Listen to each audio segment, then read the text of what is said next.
బోరుగడ్డ అనిల్ అనంతపురం జైల్లోని ఈ నెల 30 వరకు ఉంచాలని మొబైల్ కోర్టు న్యాయమూర్తి పోలీసులను ఆదేశించారు. అలాగే ఈ నెల 30 వరకు బోరుగడ్డ అనిల్ ను రాజమండ్రి తరలించకుండా అనంతపురం జిల్లా జైల్లోనే రిటైన్ చేయాలని ఆదేశించారు.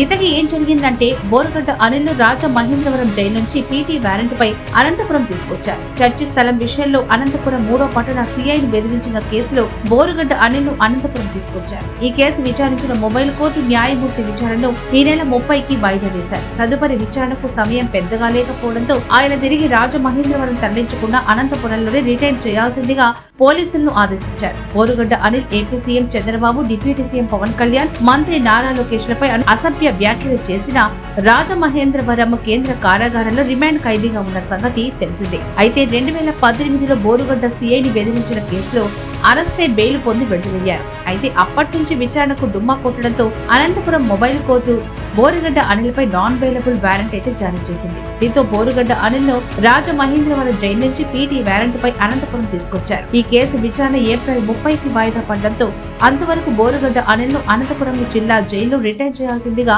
న్యాయమూర్తి ఆదేశించారు. దీంతో బోరుగడ్డ అనిల్ అనంతపురం జిల్లా జైలుకు తరలించారు. ఈ సందర్భంగా బోరుగడ్డ అనిల్ తనను తాను సమర్థించుకుంటూ తాను బెయిల్ కోసం ఎటువంటి దొంగ సర్టిఫికెట్లు సమర్పించలేదని